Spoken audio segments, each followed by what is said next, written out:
Tonight, let there be no clocks ticking, no footsteps echoing in the corridor beyond your door. Tonight drifts softer than silk across stone walls, settling in the forgotten corners of a castle that once belonged to a royal bloodline woven too tightly for its own breath. In this quiet, the torches burn low behind iron sconces, and somewhere above, in a tower without a name, a window flickers with a single candle's glow. No one remembers who first carried that flame up the winding stair, but its light has never left, caught in the whisper of gowns brushing cold floors. The hush of secrets locked inside bone and vow. Tonight, step back into this chapter. A hidden corridor of noble daughters and pale sons, born to cousins, wed to cousins, crowned in sickness and shadows. The corridors are lined with portraits, oil and varnish, eyes that follow the night. Yet none speak, for their stories have slept for centuries beneath dusty drapes and frost-laced windows. Where are you watching from? How is it there at the edge of your bed? Let the candle in the tower window find you. Dim the lamp beside your pillow. Draw the blanket closer to your shoulders. Breathe in the hush of stone walls, the cool scent of old wood and silken tapestries. Let your breath slow. Let your heart soften. Let the world outside this castle fade. Somewhere in the halls below, the whisper of footsteps on rushes carries the memory of a princess born with the wrong blood in her veins. Too close to her brothers, too close to her cousins. She sleeps now, but her candle still flickers. It waits for you. The door is open. Step inside. The line begins here. And when the dawn comes, let it find you drifting in this dream, the dream of a forgotten corridor, where royal blood runs cold and soft and thin. Sleep now. Scene one waits above, just beyond the winding stair. In the narrow stairwell of the stone tower, the candle's flame dances on rough walls worn smooth by centuries of hidden steps. The princess keeps it lit every dusk, though her pale hands tremble when she lifts the taper to the wick. No one climbs these steps but her nursemaid, who brings a cup of warm broth when the wind howls across the ramparts. She sits by the window's deep sill, knees drawn close beneath a heavy gown that once belonged to her grandmother, another girl born of the same blood. The same pale brow, the same eyes that cannot hold the sunlight for long. The candle's halo casts shadows on the leaded glass, softening the crags of the hills beyond. Where wolves still prowl and bells from the chapel far below ring out a late prayer.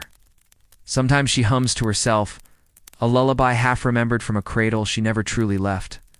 Her bones ache in the chill, though thick tapestries hang from iron hooks to keep the draft away. Outside, the night gathers in hushes and sighs, pressing against the window pane like a ghost with nowhere else to go. This chamber has no lock. No one needs to bar the door. There is nowhere for her to run. The corridors below wind endlessly, lined with portraits of ancestors whose faces bear the same telltale lines. The jaw slightly askew, the lips drawn tight, the skin so translucent that veins appear like silver threads beneath the surface. Veins that tell every visitor where the sickness hides. At the hearth, a small flame gutters, feeding on dry branches, the scullery boy carried up at dusk. He never lingers.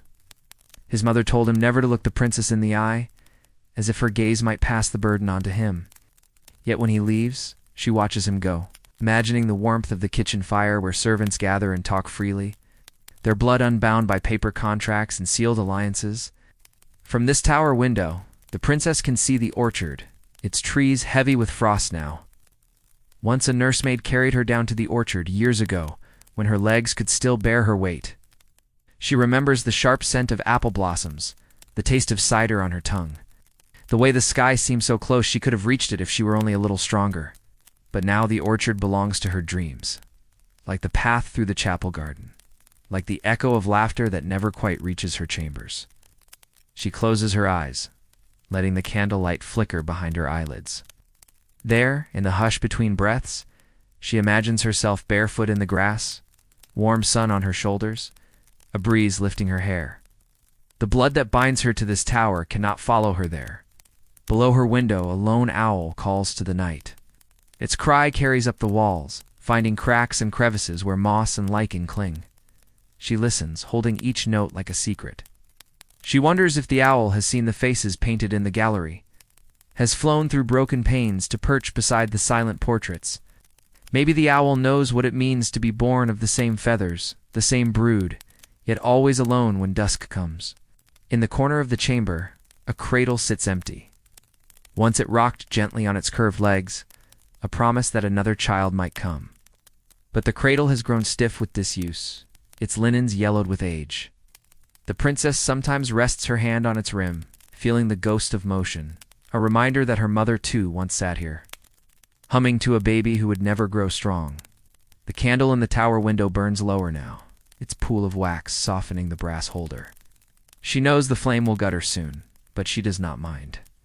In the darkness, she will dream of the orchard again, of grass that will never feel the tread of royal slippers too tight on fragile feet. She breathes out, soft and slow, letting her shoulders sink into the chair's worn cushions.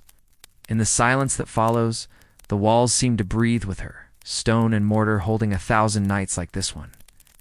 If you listen closely, you might hear it too. The hush of breath behind cold walls, the dreams of a girl who watches the world through a window, her candle a beacon to no one but the shadows that gather in the corners. The candle in the tower window flickers once, twice, then settles into a steady glow. She sleeps now, her pale hand resting on the cradle's rim, her mind drifting far from the stone chamber, across the orchard. Down the winding stair, through corridors lined with faces she will never meet. Somewhere below, a nursemaid hums a lullaby for a princess who has never left her cradle. Not truly, not yet. Sleep comes easily here, where the tower keeps its secrets and the candle guards them all. Let it guard yours too, as the night deepens and the castle sighs. Scene 2 waits in the hush, where veins of silver and sickness bind more than blood ever could. In the west wing of the castle, far from the tower's quiet candle, another room keeps its secret sealed behind velvet drapes. The chamber is neither grand nor humble. Its walls hold the same cold hush as every corridor here, lined with faded tapestries stitched by fingers long gone to dust. Veins of silver run beneath the skin of every soul born within these stones. But here they glimmer brightest and ache the deepest. The princess's mother once lay upon this bed, her hair spread across lace pillows, her breath ragged as the midwife worked by guttering lamplight. Outside the window, the orchard was in bloom, white petals drifting past the glass like snow that would never melt. But in the bed, the bloom was of blood and bone, the body straining to bring forth another child whose veins would weave this family ever tighter together. The stories whispered by nursemaids speak of a hush that fell the moment the child's face turned to the lamplight. Lips too thin, eyes too large, the shape of the jaw unmistakable. A cousin's features echoed in that tiny mouth, the same lines that marked every painted portrait in the gallery down the hall. The midwife crossed herself but said nothing. Secrets bind the tongue tighter than any vow. As the seasons turned, the child grew not outward, but inward. Limbs narrow as birch twigs, skin bruising at the faintest touch. He rarely left the room, though. Once on a day when the sky was wide and blue, his mother carried him into the garden. His eyes blinked against the brightness, his breath shallow and quick. The nursemaid trailing behind held her apron to her mouth, as if the wind might carry the secret into the orchard where the gardeners labored unaware. When the child weakened, no chirurgeon could mend what the blood had undone. They brought broths, poultices, bitter tinctures to settle his fever. He turned away from all of it, curling into his mother's side while she hummed the same lullaby her own mother had once sung. At the foot of the bed, the nursemaid watched, her eyes hollow with sleeplessness. She knew what they would not say aloud, that the veins of silver winding through this lineage gleamed prettiest at birth, but turned to poison by adolescence. Each generation folded back upon itself like a tapestry embroidered too tightly. Cousins wed cousins, aunts wed nephews, grandfathers gave their granddaughters away to keep the crown unbroken. The bed in this chamber has borne witness to these unions, the sheets scented with rosewater and fear, the candle flames dancing with every shudder and sigh. And always, the children came fragile, as if the world beyond the castle walls was too vast for their thin bones and tight chests. In the corner of the room sits a high-backed chair where the dowager queen once waited out the hours, hands folded on her lap. She was the first to speak of the silver veins, though her words were hushed, carried only to her confessor and the stone walls that remembered everything.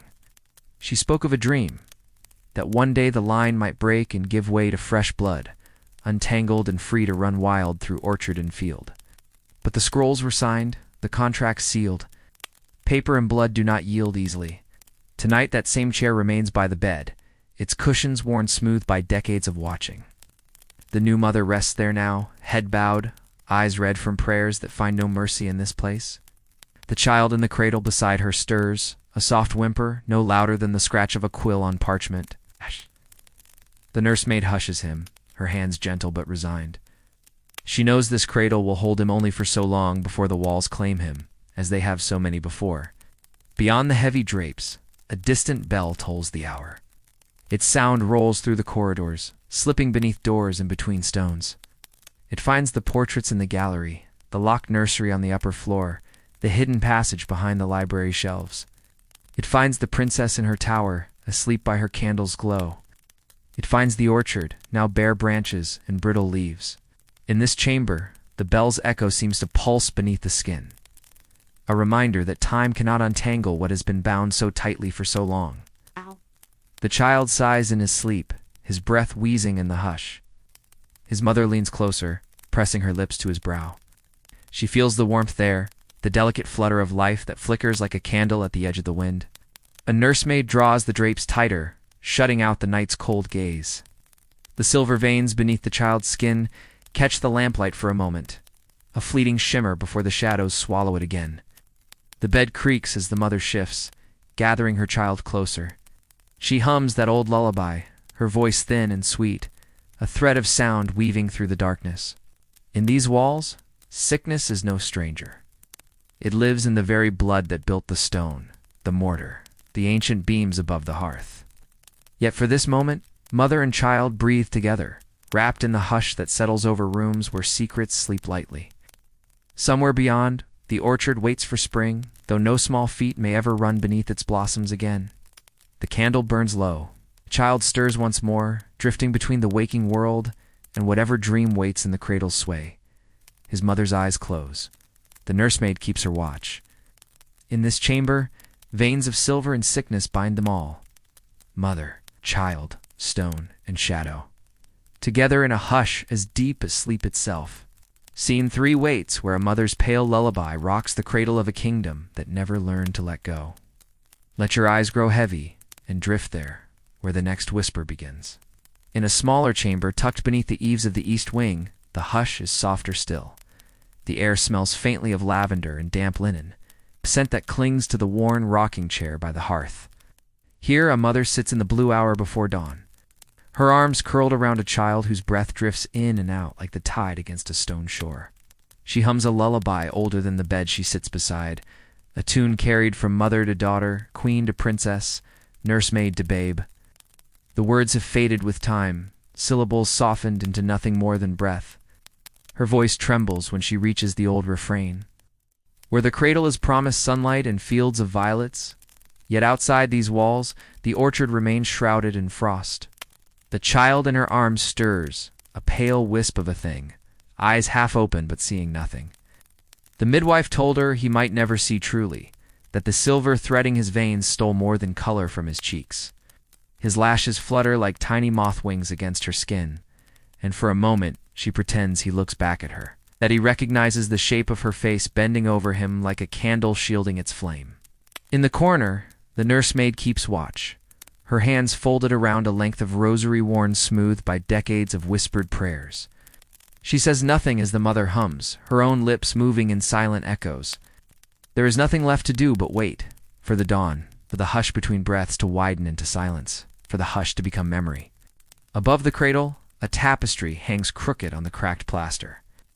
Its threads depict a vineyard on rolling hills, cousins and uncles harvesting the grapes that once filled the castle's cellars with barrels of blood-rich wine. The faces stitched into the scene bear the same jawline, the same distant eyes, the same fragile promise carried in every fragile air. Each grape picked fed another toast, another contract, another marriage between names already too entwined to untangle. Sometimes, in the small hours, the mother wishes for the vineyard more than the throne.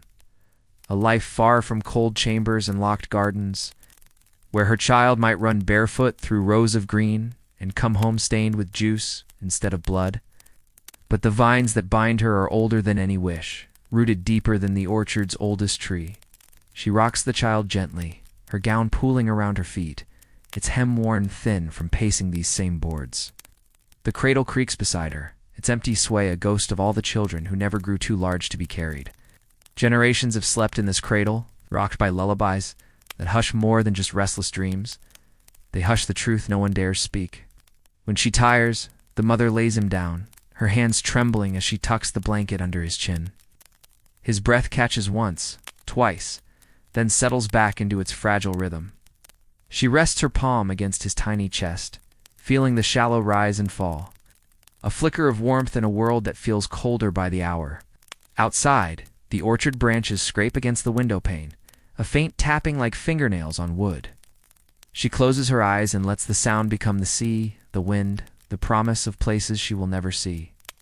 The nursemaid stands, crosses the floorboards with a soft creak, and drapes another quilt over mother and child alike, as if layers of wool could keep sickness at bay. A log in the hearth cracks, sparks drifting up the chimney like fireflies caught in stone. For a moment, the mother sees herself at 17, veiled in lace on her wedding day, her pale hand tucked into a cousin's glove. She remembers the way the candlelight caught the pearls at her throat, how the great hall smelled of rosemary and fear. She remembers the way her father's eyes looked past her, as if already counting the children she would bear for the line, the blood, the name. She hums the lullaby once more, softer now, barely more than breath against the child's hair. The nursemaid lowers her gaze, fingers moving along the rosary, bead by bead, knot by knot. Neither woman speaks of what waits beyond these hours. Of the silence that comes when the cradle stops rocking, when the orchard blooms without small hands to pluck its fruit. In the gallery down the hall, portraits of mothers long gone hang in heavy frames.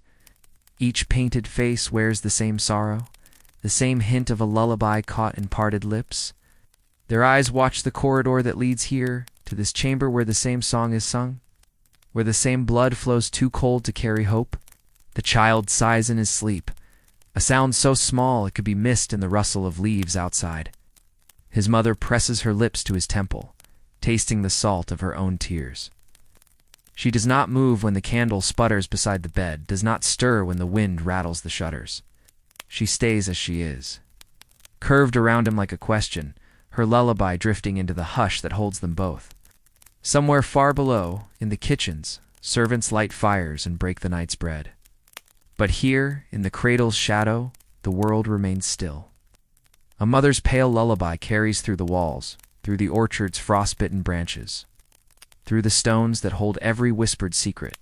Let the hush carry you too, deeper into the castle's heart, seen for waits in the shadowed bridal chamber, where silk sheets hide vows too heavy to bear. Let your eyelids close. Let the lullaby find you. Rest here in the hush. In the far wing of the castle, behind a door carved with lilies and curling vines, the bridal chamber waits like a secret folded in silk. It is here that so many daughters of this line have crossed the threshold as children and left it as wives, yet never quite women. Not in the way the world beyond these stones might know them. The chamber smells of rose oil and beeswax, a sweetness that clings to the heavy drapes drawn tight against the night. A single fire flickers in the hearth, its glow catching on the carved bedposts. The ivory combs scattered on the vanity, the silk slippers lined up neatly by the foot of the bed. On the coverlet, shadows move as the canopy's curtains stir in the draft that creeps through cracks in the ancient walls.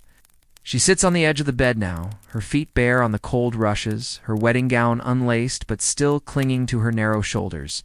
Her hair spills over her collarbones in waves brushed out by her maid's careful hands. It gleams in the candlelight like polished copper, a contrast to the pallor of her cheeks. She has not spoken since the doors closed behind her. Words are not needed here. Words do not change what has been bound by blood and parchment. In the corner, the maid waits with downcast eyes, a basin of warm water cooling in her hands. She has served this family for as long as she can remember. She knows which perfumes mask sickness, which silks hide the telltale curve of a spine that twists too soon. She knows how to tuck the bedsheets so they do not cling to a frail limb, how to brush hair so gently it never wakes the bruises beneath the skin.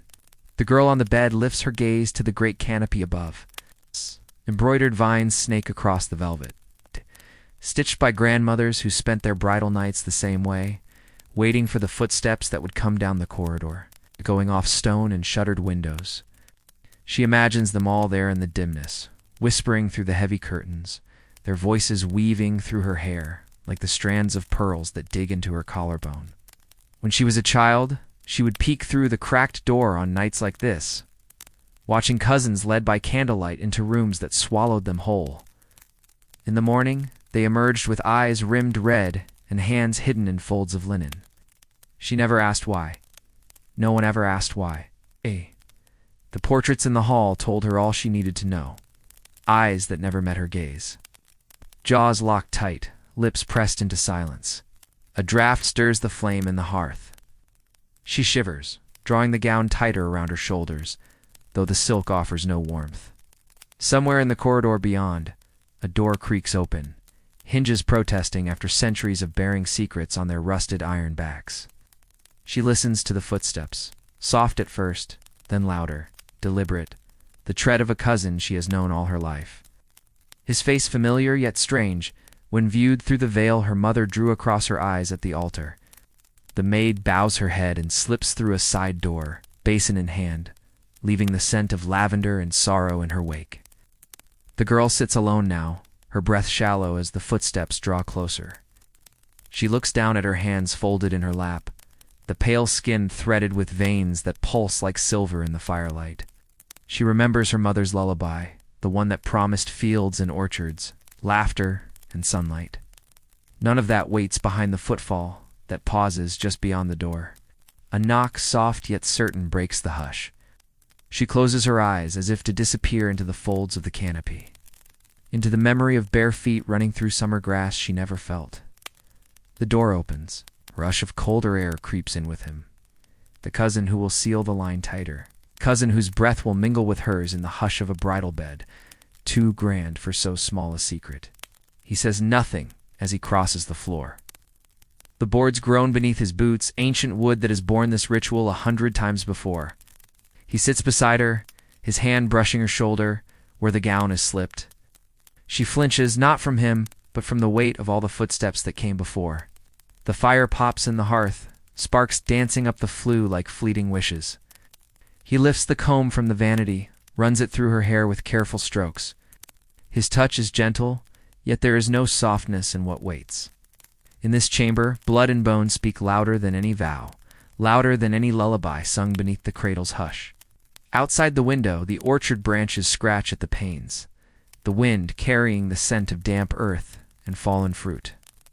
She listens to it, letting it carry her mind far from the silk sheets that will hold her tonight, the same sheets that have held mothers and daughters alike. She wonders if, when she closes her eyes, she will hear the orchard bloom again, or if all she will hear is the hush of her own breath joining his in the dark. He places the comb back on the vanity, his fingers lingering at the nape of her neck. She feels the chill of the stone walls seep into her bones. In this chamber, warmth is fleeting, but the secrets endure. The footsteps, the silken veils, the shadows that gather behind closed doors. They wait to be born again in the next daughter's breath. The next bridal chamber draped in rose oil and whispered prayers. The fire settles, its glow soft against the heavy drapes. She does not move when he lifts the veil from her shoulders, does not speak when the hush deepens around them like snow falling on the orchard at night. She closes her eyes and breathes the lullaby into the space between their bodies. Her last secret before the hush claims her too. Let the footsteps fade down the corridor now. Let the hush hold you close, wrapped in silken shadow. Scene 5 waits behind perfumed veils and locked doors, where secrets are stitched tighter than any wedding gown could ever bind. Rest your eyes. Listen for the orchard in your dreams. Sleep. In a chamber where the ceiling beams arch like the ribs of an ancient ship. The air is thick with the sweetness of rose water and lavender sachets, tucked into drawers lined with yellowed linen. Perfumed veils drape the bed, caught on brass hooks like silken spiderwebs meant to keep out more than just the draft. In this room, secrets cling to every fold of fabric, every shadow behind the tapestries that breathe with the walls at night. The lady of the chamber sits by the hearth, her feet hidden beneath layers of damask and wool. She holds a scrap of needlework in her lap, a rose half-stitched into a field of thorns. Her fingers move slowly, the needle dipping through the cloth with a rhythm that steadies her breath. Outside the shuttered windows, dusk settles on the orchard like a blanket no hand dares lift. Behind her chair, a locked coffer rests beneath the window ledge. Its iron clasp is smooth from decades of cautious touch. The only thing in this house that holds words never meant for others to read. Letters folded and refolded until the creases became scars in the parchment. Notes from mothers to daughters, confessions of maids sent away before dawn. Scribbled prayers tucked inside so no priest would ever have to know. Above the hearth, a portrait watches. The lady has never asked whose eyes follow her needlework. Though she sees her own jaw in the curve of that painted chin, the same hollow beneath the cheekbone, the same droop of the eyelids that makes the family look half asleep, even in daylight. The hush of inbred veins binds each generation to the last, an unbroken thread more stubborn than silk. The maid who tends to the lady's chamber moves without sound, feet wrapped in cloth slippers that whisper across the rushes. She checks the locks on the doors twice each night, once when the candles are snuffed, again when the wind howls around the corners of the tower. She knows better than to trust that the secrets behind these drapes will stay folded away without a bolt and key. Sometimes, when the house settles and the lady's breathing steadies in sleep, the maid lets her fingers trace the edge of the coffer's lid. She wonders what confessions lie within. She imagines letters that speak of a bride's belly quickening with a cousin's seed, a queen who bore 3 sons and buried 2 before their first teeth broke through. She wonders if her own name will one day find its place in that box, her silence pressed flat between the folds of parchment. The bed's canopy shifts as the fire in the hearth throws shadows across the chamber. The veils catch the light, dancing with the flame's hush, and for a moment they seem alive, ghosts draped in silk. Drifting from one corner to another, brushing against the lady's hair as she dozes in her chair. She dreams there sometimes, head lolling against the high back, the unfinished rose slipping to the floor with her needle still threaded through the cloth. In her dream, the orchard blooms out of season. Frost curls on the petals like lace, and pale children run between the rows, laughter muffled by the wind. She reaches for them, but never touches them, her arms heavy, her feet rooted to the cold soil. The trees grow closer together until they become walls. The blossoms turn to paper, the laughter fades to a hush that hums through the drapes around her bed. A knock at the door breaks the dream before it can sour. The maid stirs first, smoothing her apron over her hands before slipping the latch. A messenger bows low in the corridor, his boots wet from the courtyard mud. He carries a sealed letter, its wax stamped with a crest that binds 2 branches of the same tree. The lady wakes to the rustle of parchment blinking against the firelight, the same droop in her eyelids that the portrait above the hearth wears like a crown. She breaks the seal without a word, her fingers trembling just once before smoothing the paper flat on her knee. The maid watches the lady's eyes move over the lines, reading words that speak of another match. Another cousin's daughter sent to another stone house, another chamber draped in silk to hide the binding of blood upon blood. No surprise flickers in her gaze, only the faintest tightening at the corners of her mouth. As if a name on the page has loosened a thread she dared not tug. When the messenger leaves, the maid bars the door once more. She lights another candle to chase the corners from the dark, but the shadows linger behind the veils. The lady drops the letter into the coffer, pressing it down among the other secrets until the clasp clicks shut. She lifts her unfinished needlework from the floor, but the rose now seems too small, too fragile to finish in a world stitched together by hidden packs. Outside, the orchard sighs in the wind, branches tapping on the shutters, as if asking to be let in. But the locks hold, the drapes hold, the secrets hold. Behind perfumed veils and locked doors, the hush grows thicker, threading itself into every candlewick, every seam of the lady's gown, every chambermaid's silent step. The needle slips through the cloth one last time tonight. The rose will wait, the orchard will sleep beneath its frost, and the lady of the chamber drifts into dreams where no locks hold fast enough. No veil hides the hush that comes for every child born too close to the same blood. Rest now, where the scent of rosewater curls around your breath. Let the locks turn behind you, let the hush gather at your feet. Scene 6 waits in the forgotten nursery. where cradle songs linger for those who never left the shadow of their mother's breast. Sleep deeper. The secret is safe. In the oldest wing of the castle, tucked behind a warped wooden door, no one bothers to latch. The forgotten nursery waits beneath the slant of the roof. The ceiling sags with the weight of storms long past, its beams crossed like the ribs of a ship run aground on a cold, stony shore. Dust softens every corner, gathering in the frayed lace curtains. In the hollow beneath the rocking horse that hasn't swayed for years, the cradle rests near the hearth, its curved legs stilled on the rushes spread thin across the creaking boards. Once it rocked with the hush of gentle hands, a lullaby pressed into the air like a prayer no priest ever heard. The cradle sheets lie folded neatly, though no child stirs beneath them now.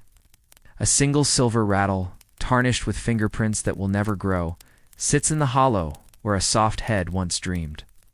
In this room, the world never quite wakes.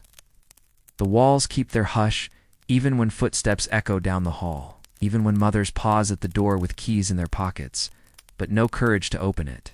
Stand for a moment, their breath clouding in the chill, remembering tiny fists clenched around their fingers.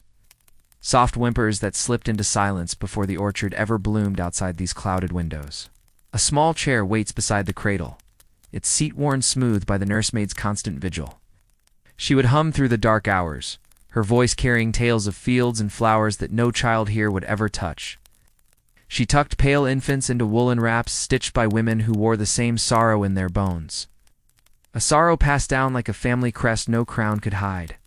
Sometimes the wind creeps in through the shutters, carrying the scent of frost and distant fires.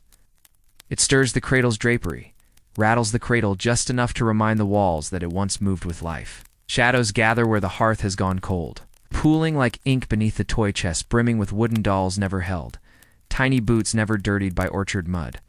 No fire burns here now. Ashes have grown soft with time, a bed for dreams that never woke. On the mantel above the hearth, a lone candle sits untouched, its wick dark with the memory of a single flame. Perhaps it burned on a night when the mother's tears would not dry, when the nursemaid's lullaby rose and fell like a tide carrying away hope too fragile to hold. Beyond the nursery door, the corridor creaks under the weight of portraits that line its walls. Painted eyes look past the cradle, past the mothers who walk these halls, clutching their shawls tight against the draft. Each face bears the same familiar angles, a chin too sharp, a jaw that juts forward, a gaze that never quite meets the viewer's, blood ties that bind so tightly they strangle, the breath from babes before they've tasted the orchard's sweetness. At dawn, the servants pass by this door on slippered feet, heads bowed so the hush within does not spill into the waking house. They remember the princess who once slept here, her cradle rocked by the same nursemaid, who now tends the orchard roses because the nursery no longer needs her song. They remember the way the lullabies grew softer each night, until the hush swallowed them whole. Sometimes a mother stands at the window, fingertips pressed to the glass, its eyes searching the orchard's edge for something she cannot name. Her reflection in the cold pane shows the same eyes that stare down from the portraits in the hall, eyes that have learned not to look too far ahead, not to wonder how many branches the family tree can bear before the fruit rots on the bough. The cradle sits still now, swaddled in shadows that never leave its side. The silver rattle gleams when the wind slips through the cracks, a small echo of laughter that never found its breath. The rocking horse waits, stiff on its rails, its mane frayed by tiny hands that will never clutch its reins again. And the toy chest sighs under its own weight, lids swollen with secrets packed away like soft blankets no longer needed. In this nursery, time folds in on itself. Each child's hush becomes the next lullaby. Each mother's tears water the orchard that blossoms unseen beyond the frost-rimmed glass. The nursemaid's chair stays where it is, always ready for the weight of arms that will cradle a child who does not wake. The cradle waits too, for a hush so deep it feels like sleep, for footsteps that never come, for mothers who stand in the doorway long enough to remember, but never long enough to stay. Let your own breath settle now, as if rocked by the cradle's soft sway. Let the hush wrap around your shoulders like a woolen blanket pulled tight against the wind. Scene 7 waits beyond the nursery door, where echoes gather in the great hall, voices lost in feasts that never quite fill the empty seats. Rest here, where the rattle gleams but does not chime, where the orchard waits for feet that will never run beneath its boughs. Sleep. The cradle holds your dreams safe. Ow. Tools. In the heart of the castle, where the ceilings arch so high they vanish into darkness, the great hall stretches like a hollow ribcage waiting to echo with life. By day, it lies still and grand, its hearths cold, its rushes swept clean by hands that never linger. By night, the hush returns like a tide, pooling beneath the long tables set for feasts that rarely come. Once this hall thundered with laughter and the clatter of pewter goblets. Boots striking the flagstones as servants hurried to refill platters piled with bread and salted meat. The torches smoked in iron sconces hammered by blacksmiths long turned to dust. Oil lamps gleamed against high windows, their glass so thick it swallowed the sun in waves of watery gold. Tonight, only a few candles burn, their flames trembling in the draught that slips through cracks no mason has ever truly sealed. The banners hang limp from the beams overhead, crests of lions and stags. Entwined branches of family trees stitched in threads so fine it catches the smallest flicker of light.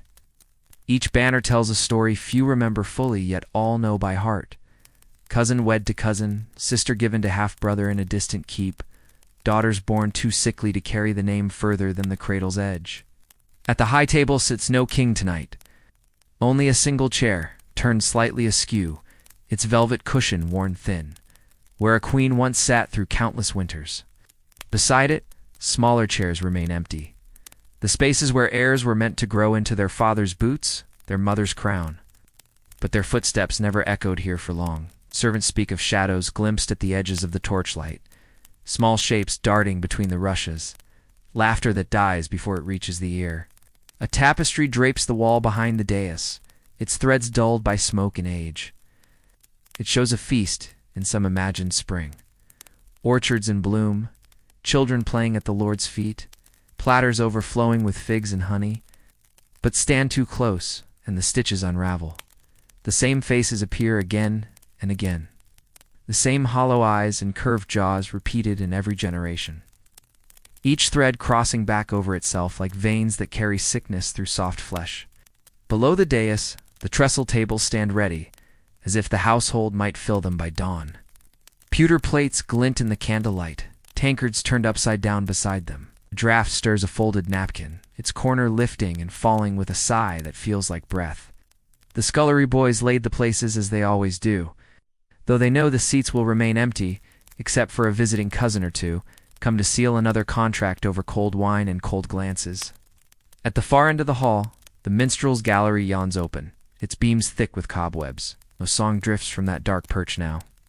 Long ago, a fiddler once stood there, bow tracing out reels to make the old walls forget what they held. His music rose over laughter and spilled ale, over the scrape of knives on trenchers, over the secrets whispered in the rushes. Some say he knew the truth and the blood better than any priest, that his tunes bent around the hush at the heart of every bride's vow. In the shadows near the hearth, a serving girl waits for the last candle to gutter. She gathers stray crumbs into her apron, her fingers brushing the silver goblets that have never tasted a true heir's toast. She pauses at the high table, her eyes flitting over the empty chairs, the dust that settles where no child's hand leaves smears, imagines laughter. Not the echoes that flicker and fade, but real voices filling the rafters, faces flushed with warmth and wine. The orchard's fruit brought in by small, sticky palms, but the hush always returns before the wish can hold. The wind rattles the tall windows and their iron frames, a sound that sends the girl's eyes toward the tapestry once more. In its threads, the orchard is forever spring, yet here the hearths grow cold before the fruit ripens. Somewhere behind the walls, mothers hush their children with lullabies that slip into morning before the dawn bell tolls. The serving girl knows she will be gone from this hall before the next feast comes, if it comes at all. She drags the broom through the rushes, the bristles catching on dropped crumbs that no mouse dares claim. The echoes gather in her wake, the hush of ancient promises, the sigh of brides whose footsteps never reach the high table, the ghost of a toast that died in the throat. She leaves the tables laid, the chairs turned toward, the hearths that never truly warmed the bones of this place. Above it all, the banners stir just slightly as the wind snakes through a loose pane. lions and stags, branches and thorns, symbols of a house that eats its own heart each generation, yet still hangs its colors high for all to see. The hush in the great hall is deep tonight, a hush that holds more than silence, cradles every echo like a child who never learned to laugh aloud. Rest here where the pewter plates shine, and the tankards wait for hands that never come. Let the hush of empty feasts settle over your eyes. Scene 8 waits just beyond the minstrel's gallery, where sisters share the same father twice over, and secrets root deeper than any orchard tree. Drift toward it now, where the candle gutters and the echoes sigh you into sleep. In the hush that gathers behind the minstrel's gallery, a narrow stair curls down into the old cloister garden, where sisters once walked in single file, their veils brushing the fragrant walls of rosemary and rue. The air here tastes of damp stone and drying herbs, a place half convent, half prison, where the orchard's sweetness never quite reaches past the locked iron gate. Two sisters sit on a low stone bench in the shade of a crumbling wall. Their faces mirror one another so perfectly that from a distance they might be mistaken for a reflection, the same pale eyes, the same soft jaw that curves just slightly, a telltale echo of the father who claimed them both. Their hands rest folded in their laps, thumbs brushing the same worn rosary passed down from a mother who bore them each into this hush. One sister hums a lullaby beneath her breath, though no cradle rocks nearby. She sings for the orchard she can glimpse through the iron bars, where pale fruit clings to twisted branches. Her voice drifts like a thread between the sisters, weaving their thoughts together in a hush so thick no wind can carry it away. They speak rarely here. The walls are old and crumbly, but they remember every word. Once the elder sister dared ask the priest why the family tree circles back on itself like a serpent swallowing its tail. He pressed his finger to her lips, told her the orchard thrives best when the roots know their own soil. After that, she sang instead of speaking, and the younger sister learned to listen between the notes. Beneath their feet, moss creeps along the cracked flagstones, softening the sharpness of years spent tracing the same steps around the garden's edge. A single rose bush grows against the cloister wall, its petals the color of faded silk. Each spring it struggles to bloom, but the buds remain small and tight, never quite opening to the sun. The sisters tend it gently, though they know it mirrors the hush inside their veins, a promise that cannot bear true fruit. Behind the cloister, the orchard rustles in a faint breeze. The younger sister imagines what it might feel like to slip between the bars and run barefoot over the roots. She pictures branches brushing her hair, sunlight pooling in the hollow of her collarbone, her breath full and warm. But the iron gate has rusted in place, and the priest keeps the key hidden in a pocket sewn tight to his vestments. At dusk, the sisters rise from the bench and drift along the cloister path, fingertips brushing rosemary and rue. The scent clings to their veils, mingling with the cold hush of stone corridors. They pass the statue of a saint whose marble eyes have grown soft with moss. They slip through the archway back toward their cell, where a single candle flickers in a brass holder, and a bowl of thin broth cools on a wooden table. Some nights, the elder sister dreams of a bridal chamber she will never enter. Silken sheets, perfumed veils, the hush of footsteps at the door. She wonders if that is mercy or punishment, to be spared the binding of blood upon blood, yet trapped in these walls that remember every vow whispered in the orchard's shade. She turns her head on the thin pillow and hums her lullaby to the dark, hoping her sister hears and holds it close. The younger sister lies awake beside her, counting the small bones of her hands, the veins that glimmer faintly in the moonlight. She wonders if they will remain here forever, two shadows behind iron bars, or if the orchard will one day break through the gate. Vines curling around the cloister stones, roots prying apart the hush that binds them. In the distance, a single bell tolls the hour, its note muffled by the thickness of old walls. The sisters breathe it in, a reminder that the world beyond the orchard still turns, though its warmth never reaches the garden where they sit. They close their eyes together, two heads bent beneath thin veils, the same father's blood thrumming soft as a lullaby in their chests. Sleep comes slowly, carrying the hush like a blanket drawn tight around their shoulders. The rose bush outside their cell shivers in the breeze, its petals never quite opening to the night. Somewhere beyond the gate, the orchard sighs beneath the moon, waiting for footsteps that will never brush its roots. Let your own breath slow with theirs now, drifting between the rosemary and the rue. Scene 9 waits where the plague's unwanted mercy slips through locked doors and corridors heavy with secrets, where sometimes sickness breaks. The chain only blood could bind. Rest here among the sisters in the garden, and let the hush carry you deeper. Beyond the cloister garden, past the orchard that sighs in the moonlight, the castle walls gather the hush tighter around their cold heart. In the lower wing, where corridors twist like the veins that bind this family to itself, the plague once slipped in under the lintels and swept through the rooms with a mercy no air could refuse. It came with the frost, they say. A bitter wind that rattled shutters and turned warm breath to mist in candlelit chambers. Servants dropped wood by the hearth and crossed themselves twice before retreating to the kitchens, where the hush could not follow so easily. But sickness has no need for open doors. It finds its way through the cracks where secrets live. In a small bedchamber near the east wall, a young girl lay beneath a quilt stitched with the family's crest. The embroidered lions and curling vines did nothing to keep the fever at bay. Her mother knelt beside her, dipping a linen rag into a basin of water gone tepid in the night. She pressed it to her daughter's brow and whispered the same lullaby her mother had sung when the blood first wove itself too tightly in her veins. The child's breath rasped like dry reeds in a winter pond. Each inhale a fight, each exhale a thread slipping through pale lips. The nursemaid hovered at the door, a vial of herbs clutched in her shaking hands, though she knew it would do no good. Fever does what blood will not. It untangles what kings and cousins spent centuries tying into knots. Outside the window, the orchard shivered under a dusting of snow. The branches looked brittle enough to snap under their own weight. Once the girl had watched from this window as boys ran between the rows, boots scuffing frost, breath pluming into the dusk. She dreamed she might join them, but the hush always pulled her back. The hush of a body too fragile, a heart too burdened by the line that birthed it. By dawn, the hush in the chamber grew deeper. The mother's lullaby fell silent. The rag slipped from her fingers, falling to the rushes with a soft sigh. She stayed by the bed long after the last breath stilled, her hand resting on the child's chest, as if to feel for any warmth that might linger in the hush. Word spread slowly through the stone corridors. The servants lowered their voices to whispers.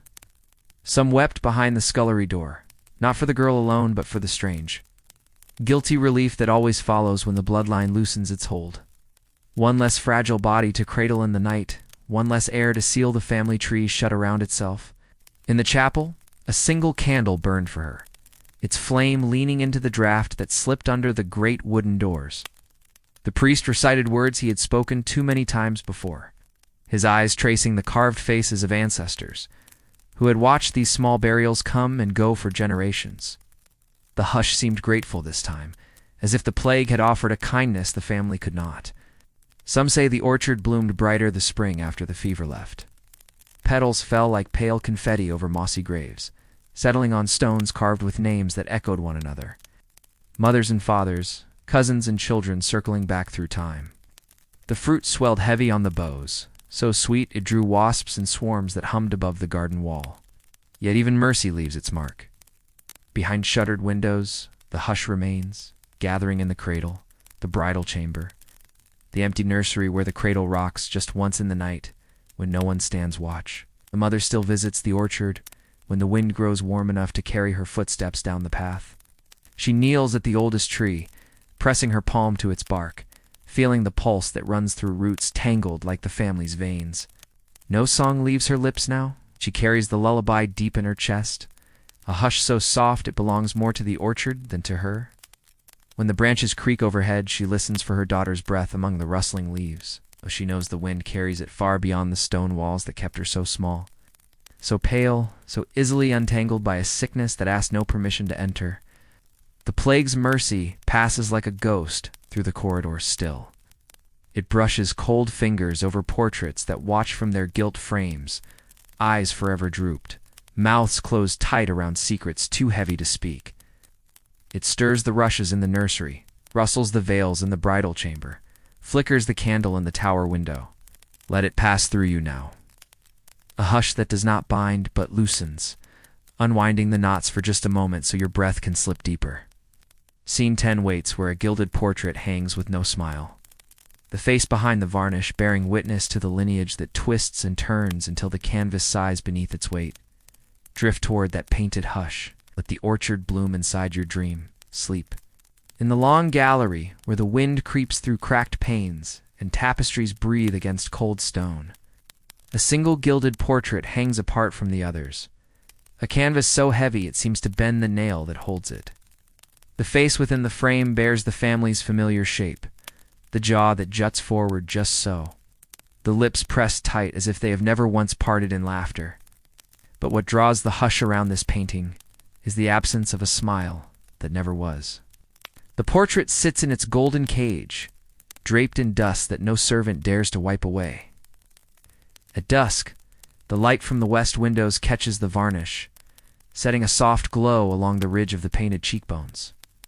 The eyes, a shade of pale gray too light to be warm, seem to follow any footsteps that pass the gallery's creaking boards. Yet they see nothing, or perhaps they see too much. No one alive remembers the sitting, though stories drift like candle smoke through the servants' quarters. Some say the girl never spoke a word the entire hour the painter stood before her, palette trembling in his ink-stained fingers. Others swear she whispered something only once, words too soft to catch, yet heavy enough that the painter never returned to the castle again. She sits in the painting draped in silk, a chain of pearls tight at her throat, hair brushed back to show the fine lines of a brow that bears the burden of cousins bound too close. One hand rests on the arm of the chair, fingers curled as if clutching something that no brush could ever capture. The other disappears beneath folds of fabric, as if hiding a secret the hush itself dares not keep. Beneath the portrait, the floorboards sag where generations have paused to look into those pale eyes.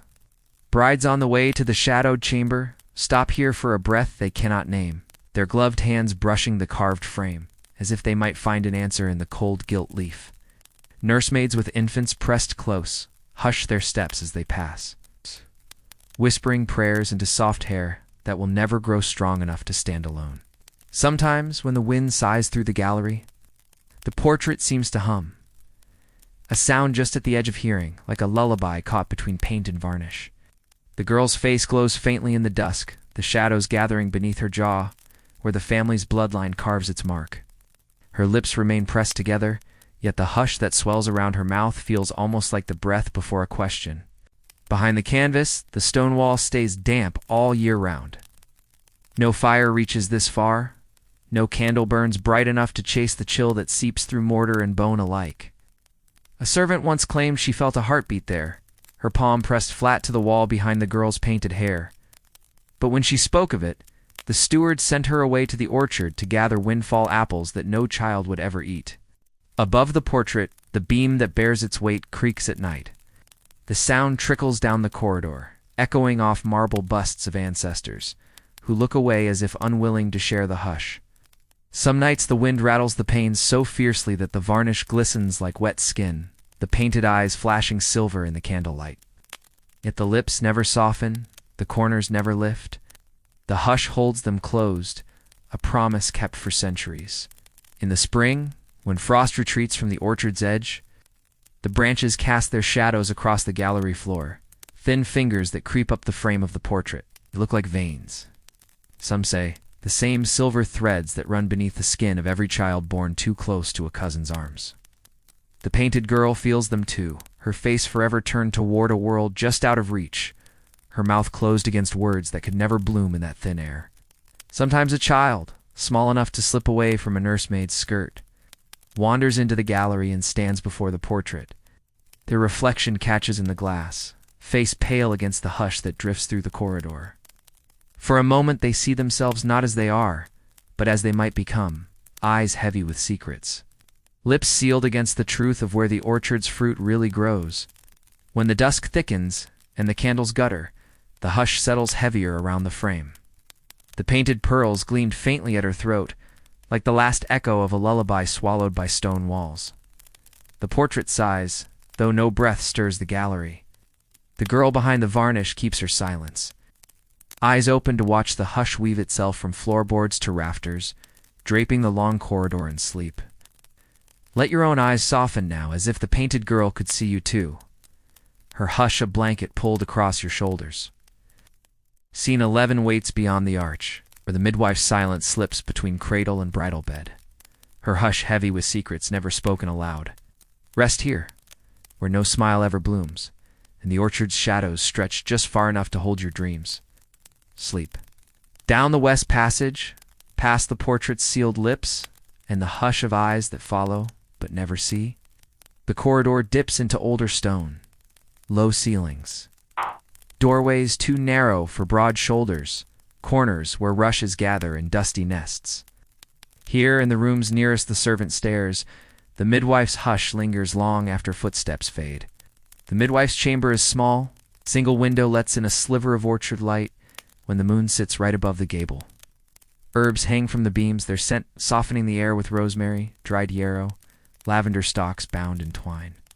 A narrow bed presses against the far wall, its coverlet thin but neatly folded. By the hearth, a copper basin sits waiting for water that will never truly wash these walls clean. In her chair beside the hearth, the midwife once cradled secrets in her calloused hands. She watched noble daughters twist their pale fingers in the bedsheets, prayers slipping from cracked lips as life bled out beneath lace nightgowns. She held the cold hands of those too young to know how tightly blood can bind, how cousins' kisses bloom into cradles that rock for only a single season. She spoke little when called up the tower stair, her eyes dark as candle soot, said what her tongue would not. She carried her silence between the bedchamber and the nursery, her apron stiff with stains no soap could lift.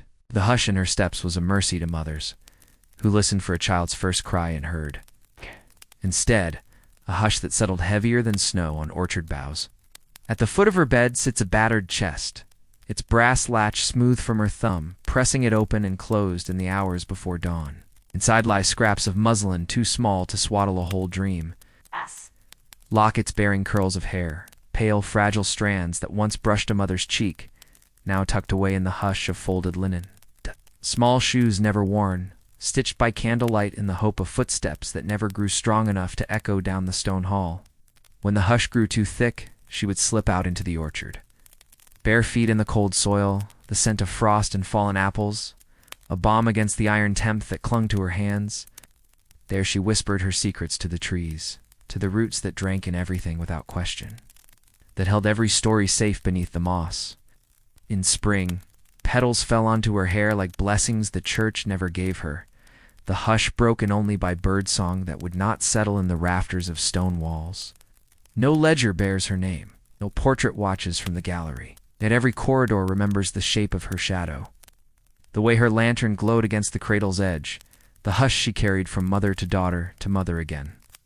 Some say she could have fled, slipped through the orchard gates, let the hush lift from her shoulders like a veil torn free.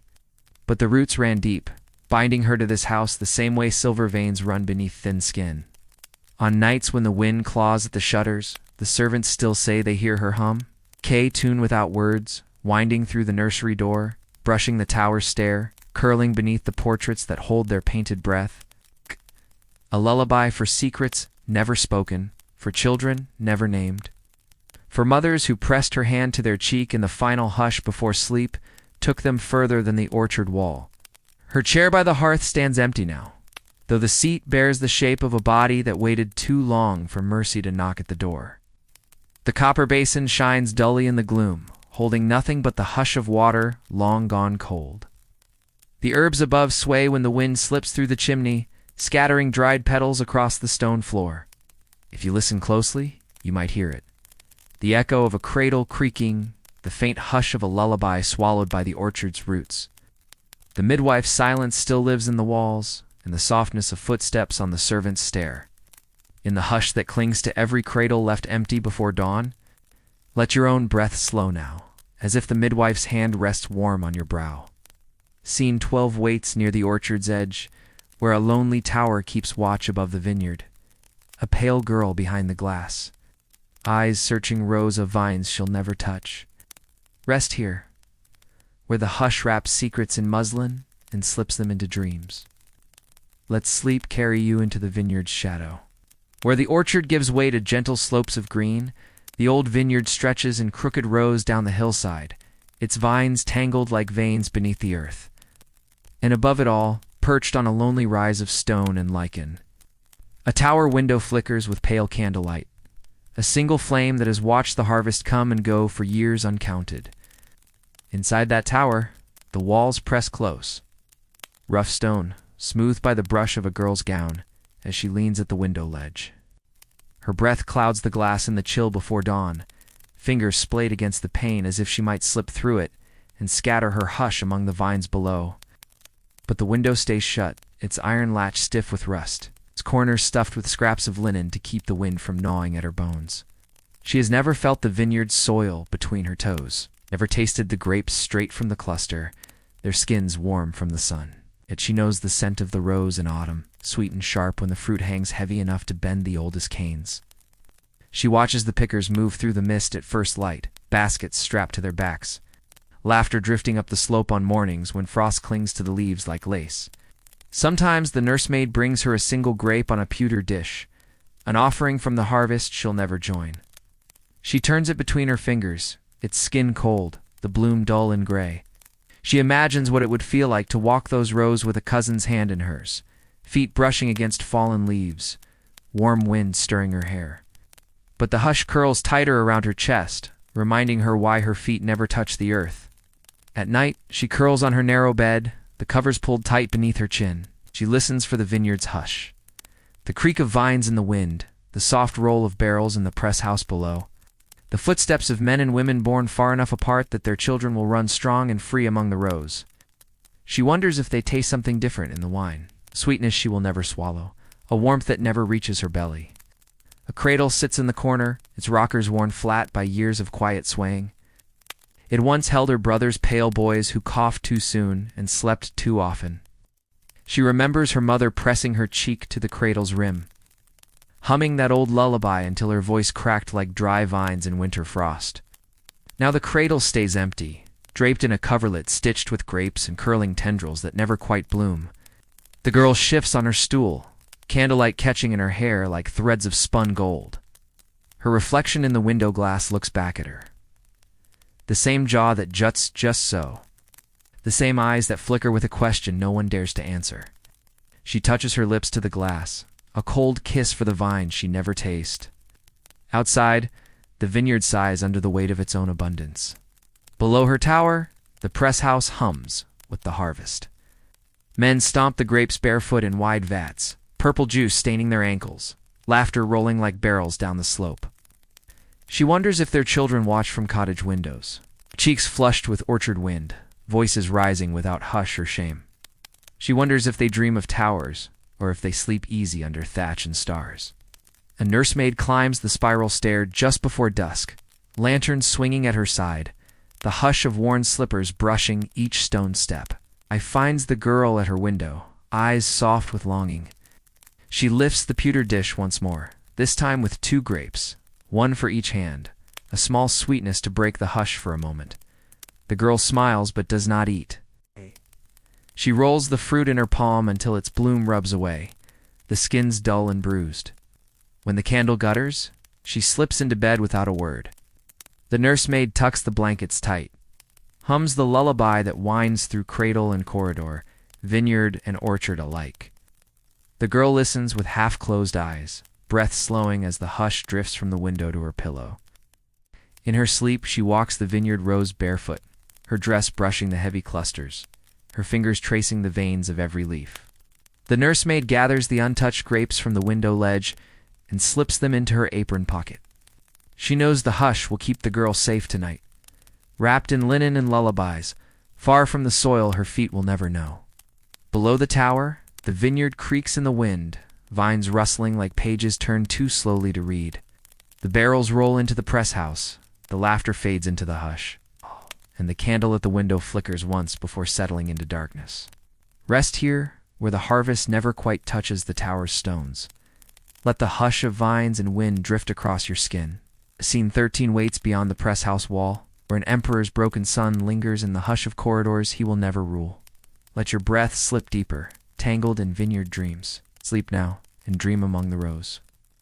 Down the slope from the vineyard's tangled hush, past the press house where laughter echoes like distant thunder, the corridors twist back toward the castle's inner keep. Oh.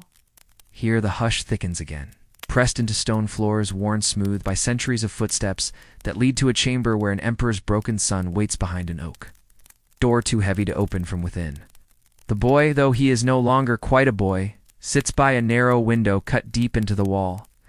The light that finds him there is pale and thin, filtering through iron bars meant to keep out intruders, but serving mostly to remind him what freedom feels like when it flickers on the other side. A draft curls through the sill, brushing his hair across his forehead.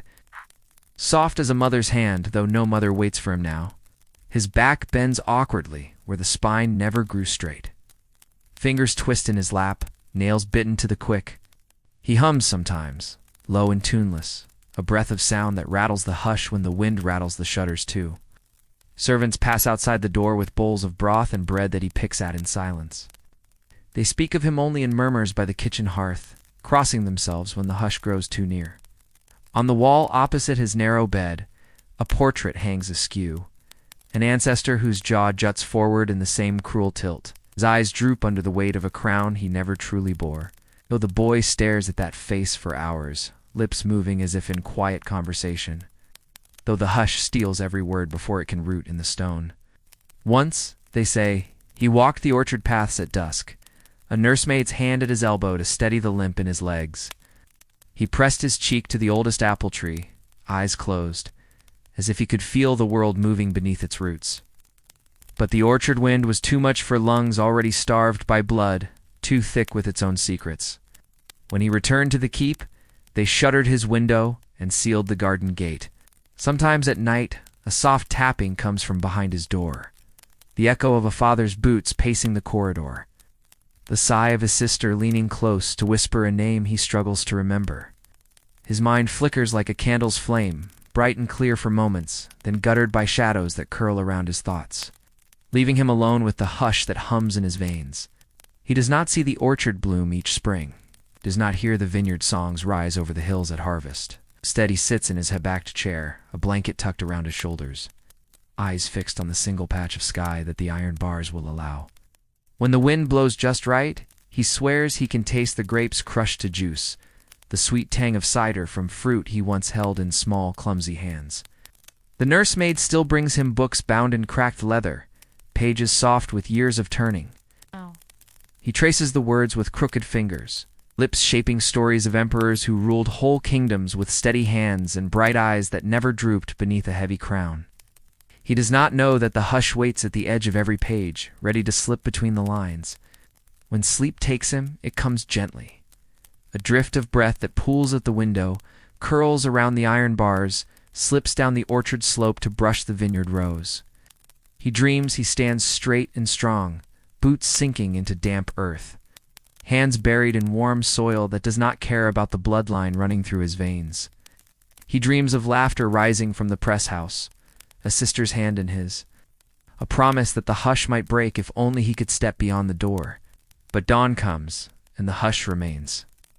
The portrait on the wall stares down, its painted eyes dull with the same secrets that bend the boy's back and twist his bones into questions that will never find their answer. A servant slides a tray through the narrow hatch, whispers a blessing no priest would dare repeat aloud, and hurries down the corridor before the hush can slip under their skin. Outside, the orchard waits for feet that will never press into its roots. The vineyard waits for a name that will never be carved into barrel staves or painted on a chapel door. And within the chamber, the emperor's broken son hums softly, a tune that fades before it can fill the cold air. Let your breath match his now, slow, fragile, winding around the hush that keeps him close. Scene 14 waits beyond the chapel doors, where a nun kneels at dawn and prays for the end of her line, her hush heavier than any vow. Rest here, where the window's iron bars catch the first light. The hush weaves itself into dreams that drift beyond the orchard wall. Sleep. Beyond the boy's shuttered window, where the hush slips through iron bars and drifts down the orchard slope. The old chapel waits with its stone spine pressing against the earth. Dawn finds it first, pale light catching on the narrow lancet windows that never warm enough to chase away the chill. Inside, the air tastes of candle wax and old cedar, and the hush here is thick with prayers spoken too softly to echo. At the foot of the small altar a nun kneels, her habit gathered around her like a shroud stitched by the same hands that birthed her into this hush. Her breath curls in the chill, a ghost of warmth that fades before it can settle on the stone floor. Her fingers trace the worn beads of a rosary passed down from mother to daughter, sister to sister, each knot tying her tighter to a lineage that clings like ivy to the chapel walls. She is no longer young, though her face still bears the bloom of the orchard in spring, that same softness at the corner of her mouth, the same pale eyes that droop beneath a brow carved with the hush of all the women who came before her. Her knees ache where they press into the cold flagstones, but she does not shift. The hush is her penance, her promise, her only mercy. She prays not for salvation, not for the orchard to bloom brighter, nor for the vineyard's sweetness to fill the casks come autumn.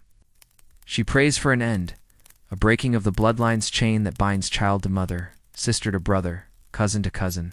Ow. Each whispered word is a petal dropped onto the altar steps. Fragile as the breath she holds back each Outside time the chapel feels the hush doors, slip beneath the her wind ribs. stirs The branches of the orchard. Blossoms tremble and fall, settling in drifts against the stone walls. She remembers running beneath those boughs as a child, hair unbound, laughter catching in her throat. Before her mother's hand pulled her back inside, the hush coiling around her like a veil drawn too tight. She did not know then how heavy the hush could grow, how it would press into her skin until her breath learned to carry it without complaint.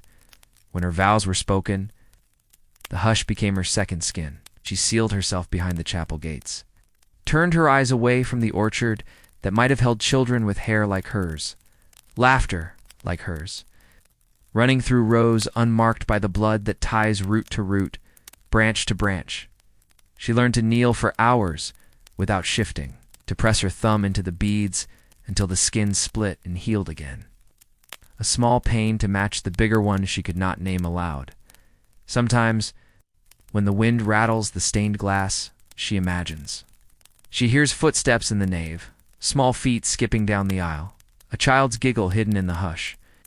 But when she lifts her head, there is only the flicker of candles guttering in their sconces, their wax dripping slow tears onto the marble ledge. Behind her, the other sisters move through the shadows, their habits whispering across the cold floor.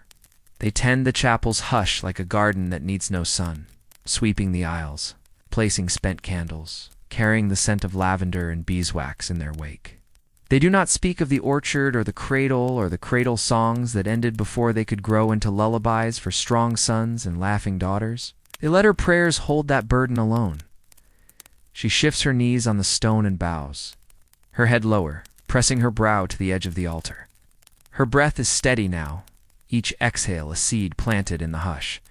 She dreams that one day the roots will loosen, the vines will break apart, the orchard will bloom with wildness instead of shadows, that no more daughters will carry this hush in their bones, that no more mothers will rock empty cradles until their arms forget the shape of hope. A bell rings somewhere deep in the cloister, its note thin and sweet as a cracked chalice. She lifts her eyes to the candle flame before her. It flickers once, bending toward the window where dawn presses its pale hand against the glass.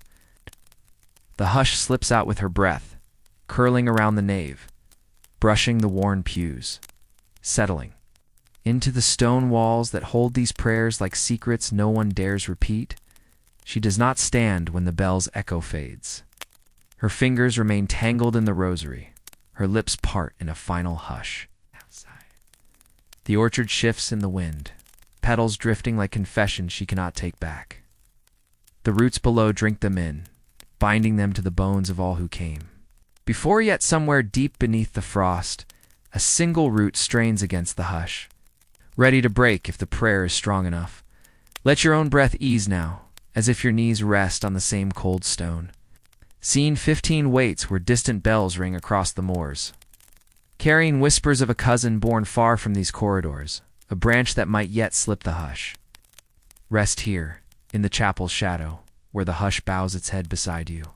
Sleep and dream of petals drifting beyond the orchard wall, beyond the chapel walls. Where the hush curls through orchard roots and drifts between the vineyard rows, the land flattens into a stretch of moor that breathes under a wide, unsettled sky. Here, no stone tower casts its shadow, No tapestry smothers the sound of wind that howls across heather and peat. Only the distant bells of the old chapel reach this far, their notes carried thin and strange on air that tastes of salt and moss. In a small cottage tucked against a low rise, a woman lifts her child from a straw pallet just as dawn gathers in the thatch above. The boy's hair is pale as new milk, his eyes the same gray that marks the orchard's bloodline. Yet here, away from the carved doors and heavy tapestries, the hush lies lighter, not gone, but softened by the wind that sweeps through loose shutters and rattles tin cups on a crooked shelf. They call him cousin, though no one says whose son he truly is. Whispers drift across the moor like fog of a chambermaid sent away in the hush of night, a noble lady's sigh pressed into the moss behind a ruined wall. The boy does not know these stories yet. He knows only the warmth of his mother's arm, the creak of the rocking chair by the peat fire, the way her voice hums against his ear when the wind presses close. Some nights the bells reach them, faint and fractured. The mother pauses in her song to listen, her thumb tracing the child's cheek. She remembers stone floors and cold cradles, portraits with eyes that never looked at her the way his do. She left all that behind when her belly began to swell. Slipping out through the orchard gate in the hush before dawn, her footsteps muffled by the same petals she would never see bloom again. Now, the moor wraps her in its hush, not the suffocating silence of sealed corridors, but the breath of wildness that rustles the heather and rattles the loose stones, stacked to mark the edge of their world. She does not lock the door at night.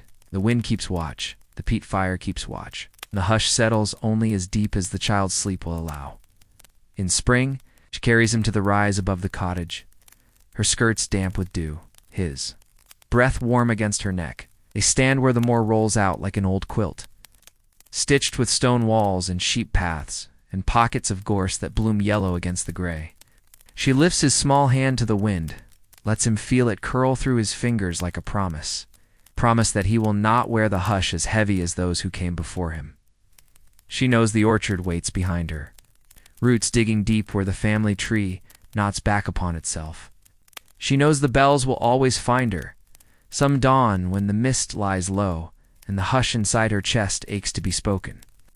But here, the moor holds her secret with the patience of stone and heather. When the boy grows restless, she hums the lullaby her mother hummed, though here it sounds different, less burdened by walls, softer in the hush that drifts through cracked shutters and rough beams. He curls his fingers in her hair, his breath slowing as he sinks against her shoulder. She listens for the bells, but hears only the wind, the soft bleat of a distant sheep, the hush of the child's heart beating against hers. At night, when the fire sinks to embers, she holds him close and traces the line of his jaw with her thumb, the shape that marks him forever, the curve that binds him to faces painted in cold corridors she will never walk again. She presses her lips to his temple, breathing in the hush that waits for him, hoping the moor's wind will carry it far before it can settle in his bones. Sometimes she dreams of a letter, arriving in the hush of dawn, a summons written in a cousin's careful hand, calling the child back to stone walls and silk sheets, to the cradle that never rocked him, but claims him all the same. In her dream, she stands at the edge of the moor, wind tearing her hair loose as she watches him walk away, his footprints swallowed by the heather before she can follow. But dawn breaks clean and quiet. The bell's too far to claim him tonight. The hush settles at the threshold like a guest who cannot step over the worn threshold stones. She rocks him until sleep curls his fingers soft and warm. Outside, the moor breathes around them wide, untamed, free for now. Let your own breath drift with that wind, as if the hush that waits beyond the orchard can slip past you here. Scene 16 waits where a locked garden gate holds secrets pressed beneath stone walls, where a lady's foot never touched the grass. But the hush grew roots all the same. Rest here, where the bells ring faint and the moor carries your dreams far from corridors of cold portraits. Sleep past the cottage on the moor. Past the bells that fade like a sigh carried on the wind, the hush drifts back to the old garden.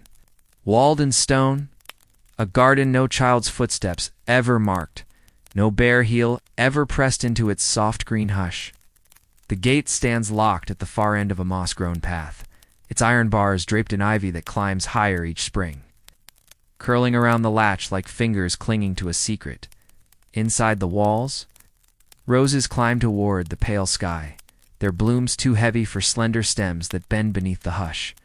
Gravel paths wind between boxwood hedges trimmed so neatly they look untouched by wind or time. And at the garden's heart, a stone bench waits beneath a tangle of honeysuckle that fills the air with sweetness no hand dares pluck in the shade. Of that arching vine, a lady sits wrapped in a shawl that pools at her feet, silk slippers never soiled by earth or dew. Her hair lies coiled like pale rope against the collar of her gown, pinned in place by the same nursemaid who drew the garden's bolt closed each morning. From her window high above, she watches the roses open, the orchard's edge blurred beyond. The walls, a world she might have walked barefoot once, if the hush had not grown so thick around her ankles. She remembers standing at the gate once, small enough that her chin just brushed the cold iron. Beyond, the orchard shimmered in spring blossom, the grass bright and wild in the breeze. But her mother's hand closed around her shoulder, firm and soft all at once, pressing her back into the shadowed garden path. The hush bloomed then, pressing roots into her chest, blooming each year when the orchard trees shivered with petals she could never catch in her open palm. Now, grown and pale as the roses she tends, she walks the gravel paths each dusk, silk skirts rustling like whispered prayers for a life that never reached beyond the locked gate. Her hands hover over lavender stems, fingertips brushing buds still closed against the early chill. The hush clings to her breath, a perfume sweeter than the honeysuckle that tangles above the bench where she sits to rest her weak legs. Sometimes, the gardener's boy slips through the side gate to trim the hedges, his boots scattering small stones across the path. He keeps his eyes low, never lifting them to meet hers, though once he paused at the gate and dared a question in the hush. "What lies beyond, my lady?" She only smiled, pressing a finger to her lips, as if the orchard's wind might carry the truth through the iron bars. He never asked again. In the evenings, the nursemaid brings a shawl thick with cedar scent, draping it across the lady's shoulders as the sun slips behind the orchard trees. They sit together in the hush that deepens when the sky turns the roses. Pale and blue, the nursemaid hums a lullaby for crickets in the grass, for birds nesting where her lady's fingers will never reach. When the candle is lit in the tower window above, the lady knows it is time to return inside. She pauses at the locked gate one last time, fingertips tracing the latch that rusts more with each season. She imagines what the grass might feel like against her bare toes, what the orchard wind would whisper if it found her hair unpinned, loose and wild as the petals drifting past the wall. But the hush presses soft and heavy against her ribs, and the garden holds her close. In the house, the corridors breathe her hush back into stone walls. No portraits hang in her chamber, no cradle waits in the corner. The locked gate holds her. Story between iron and ivy, roots curling deeper with every year that passes. When she dreams, the gravel paths fall away beneath her feet. The gate swings wide, the orchard welcomes her steps. But dawn always wakes her with cold stone under her slippers, the hush waiting on the other side of the glass. Let your breath follow hers now. Drifting between the boxwood hedges and the tangle of roses pressed too close to bloom freely. Scene 17 waits, where candles gather at the bedside. A queen's last hush, whispered to maids, who carry secrets like seeds pressed deep into the orchard soil. Rest here, where the garden gate stays locked and the hush roots itself in your sleep. Let it hold you, soft and still. Sleep beyond the locked garden gate, past the hush that curls through boxwood and roses. The corridors grow warmer for a while, candlelight flickering against stone that remembers every footstep, every birth, every hush that sank into blankets tucked tight beneath a mother's arm. Here, in a chamber lit by a cluster of guttering candles, a queen lies waiting for dawn that may never break in her eyes again. The bed is vast, its wooden posts carved with vines and beasts that once seemed grand, but now look like guardians of a hush too heavy to lift. Layers of linen and wool wrap around her frail shape, shoulders drawn into themselves as if the hush pressed down through every embroidered pillow. Her hair, once pinned and coiled in braids for coronations and bridal processions, spills loose. Across the coverlet now, a pale halo gone thin at the ends, smelling faintly of rose oil and smoke. Around her stand the maids who know this hush by heart. They keep to the edges of the candlelight, soft fingers folding clean cloths, pouring water into a chipped basin that will never stay warm long enough. One brushes the queen's hand with a damp cloth, wiping away the fever's sheen that catches the candle flame and makes her look like a painting half finished on cracked plaster. Her eyes open sometimes to pale lamps beneath heavy lids, searching the shadows as if counting names she can no longer speak. Her lips move too, but the hush swallows the words before they reach the waiting ears of the girls who bend closer. Breath held so the secrets might land in their hair like drifting petals. What they hear is only a lullaby without melody. Fragments of orchard branches and cradles that never rocked long enough. Of children born too close to the same blood to grow strong bones. She remembers them all, though no one writes their names anymore. The son who never filled his father's boots, his cough echoing off stone walls each winter, until the hush came for him like a nursemaid gathering up a toy left behind. The daughter who bled in the bridal chamber before the wedding sheets could be shown at dawn. The cradle in the nursery, its rockers worn thin by soft hands that had no children left to soothe. One maid smooths the queen's brow, fingers trembling where they meet the fine ridges of skin drawn tight across bone. She hums low, a song she learned at her own mother's breast, though she knows no melody can mend the hush now. Outside, the orchard sways in the dark, branches creaking in wind that never slips through the closed shutters. Somewhere in that orchard, roots tangle around the bones of all the secrets the queen can no longer keep. When her eyes flutter open again, they find the youngest maid a girl with a jaw too sharp to belong to the kitchen folk. Her hair the same pale tangle as the child who never left the cradle. The queen's lips shape her name, not the name the staff use in the scullery, but the name written in the hush that binds cousin to cousin like roots, pressed deep into frozen earth. The girl bows her head, tears slipping into the hush where no one can see. A log in the hearth collapses into embers, throwing sparks that catch in the folds of the drapes, the hem of a maid's linen apron. She stamps them out with the heel of her slipper, eyes never leaving the queen's breath, thin as frost on orchard branches. The hush gathers near the pillows, a shadow heavier than the blankets tucked around narrow shoulders. When the last candle flickers low, the maids lean close one final time. The queen's voice is no more than a crack of wind beneath the door. She whispers it to them, the name of the cousin who should never wed, the orchard branch that must be pruned if the hush is ever to loosen its hold. The maids press her. Words to their hearts, where no priest will hear them, no scroll will bear them, secrets tucked deep, like seeds buried in cold soil. Her eyes close with a sigh that sinks into the bedding, the hush gathering each breath as if cradling a child.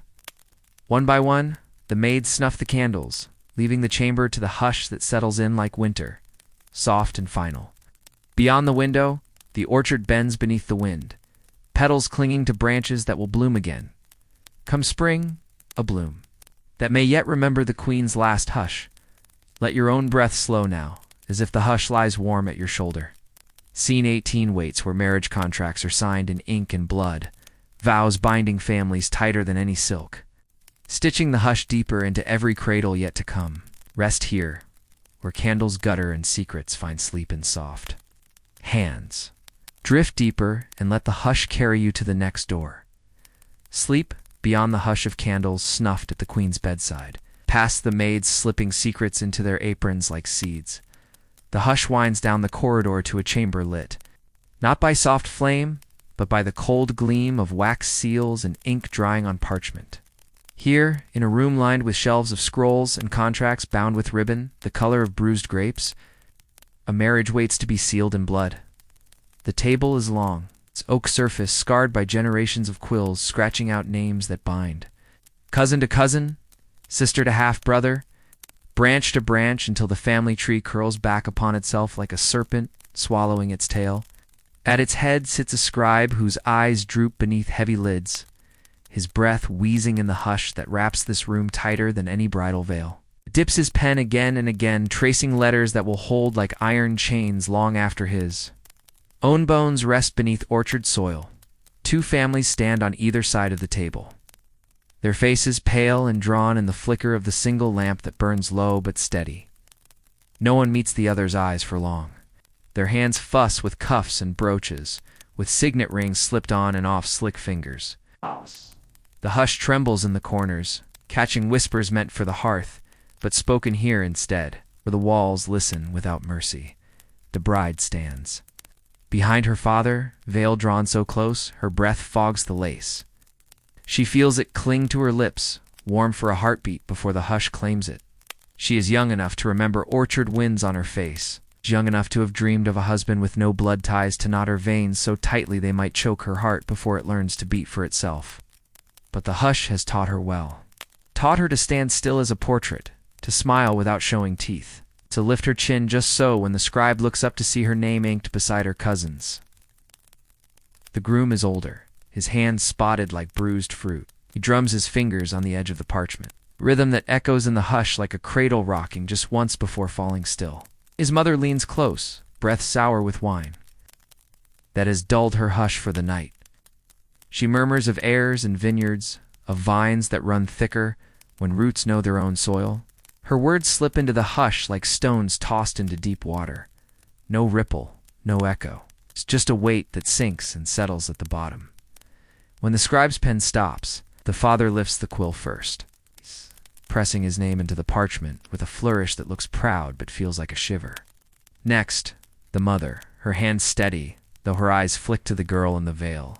The shape of her jaw a mirror of every portrait that lines the gallery beyond this door.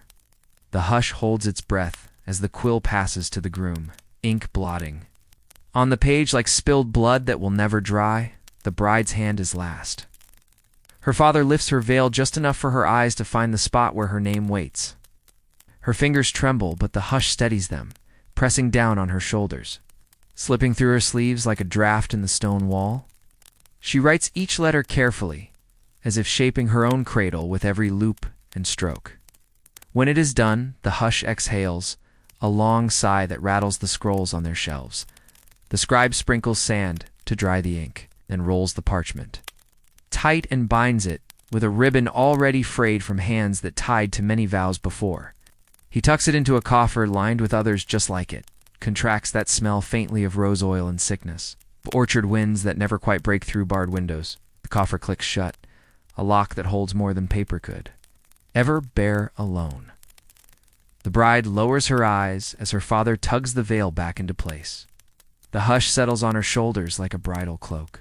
She sees in her mind the cradle waiting behind her mother's chamber door, the same cradle her brothers rocked and her sisters did not. The same hush that slips beneath its thin blankets, to cradle secrets before they find their breath.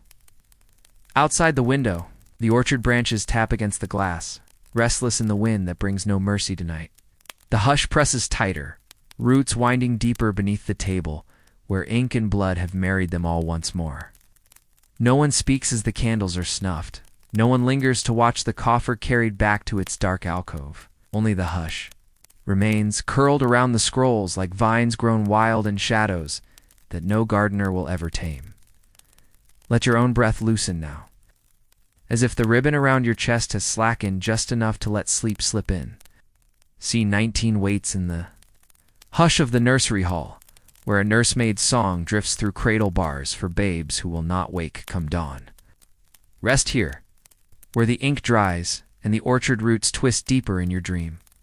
Sleep beyond the hush of parchment sealed in ink and blood, where the marriage contract lies, coiled in the scribe's coffer like a snake too tired to strike. The hush drifts down narrow servant stairs to the nursery hall, that lonely corridor where lullabies breathe softer than a whisper and cradle songs hang like cobwebs in the rafters. The nursemaid walks, his hallway with a lantern swinging from her hand, its dim glow tracing portraits of children whose eyes never seem to meet hers.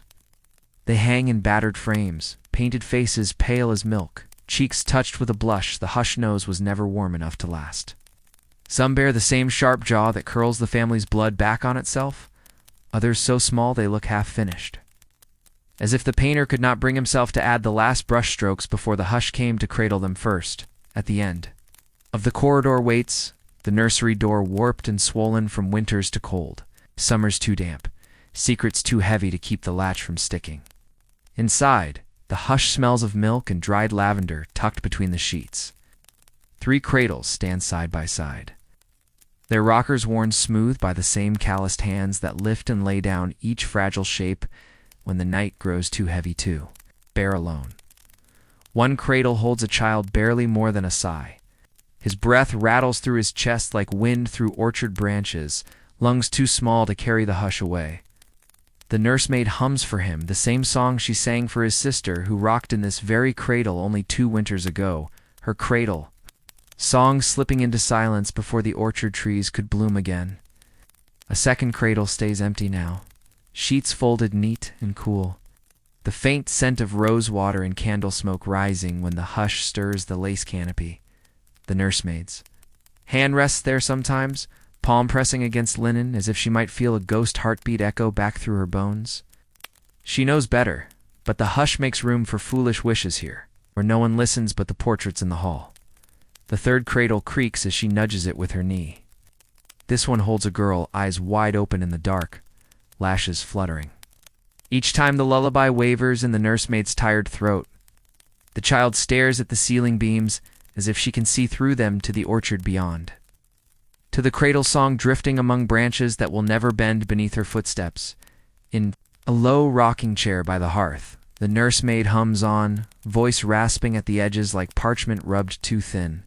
Her own mother sat in this same chair once, feet pressed to the same flagstones worn smooth by generations of footsteps, carrying hush from cradle to cradle.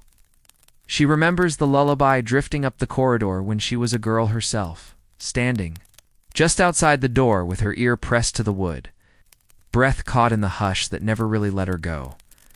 Outside the nursery window, the orchard stirs beneath a slip of moon. Branches tap the glass, as if asking to be let in, but the hush is stronger than any wind tonight. It curls around the cradles, wraps the children's small limbs in dreams they will not remember come dawn. The nursemaid hums softer now, her eyes half closed, lantern guttering low beside her chair.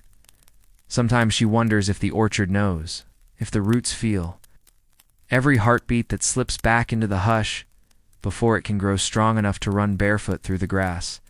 She wonders if the lullaby drifts into the soil, its feeding roots that twist tighter with each name forgotten in the cradle's sway. But she does not wonder long. The hush prefers her quiet, and she has learned to obey. When the last note fades, the hush settles in for good.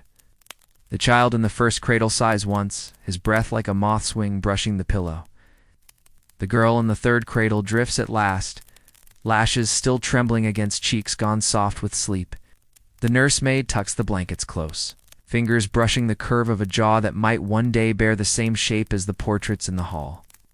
If the hush allows her to grow that far, she lifts the lantern and slips back into the corridor, her feet soundless on stone worn down by so many who came before. Behind her, the lullaby clings to the beams, a hush too heavy to blow away. The portraits watch her pass, their painted eyes holding the song for the children who will never learn its words by heart. Let your own breath sway like a cradle now, soft and slow beneath the hush. Scene 20 waits beyond the nursery's latch, where a cold hearthstone keeps its silence in a castle whose fires burned out long before the hush found its last cradle song. Rest here, where lullabies drift through the orchard roots. Sleep. The hush will hold you. Beyond the hush of cradle songs and the nursemaid's last soft hum, the hush drifts lower through the castle's belly, curling down corridors that grow colder as they near the bones of the stone. Here, beneath rooms where mothers press their lips to fevered brows and cradles rock once before they fall still, lies the cold hearthstone, an ancient fireplace so wide a grown man could stand in its hollow, if he dared test the hush that lives within its soot-dark walls. Once, they say. Oh.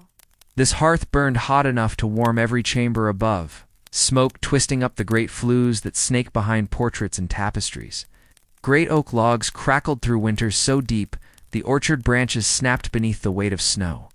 The hush back then stayed small, a whisper among embers, a promise that warmth could hold the family close, binding blood not just with parchment and silk sheets, but with the glow of firelight against cold skin.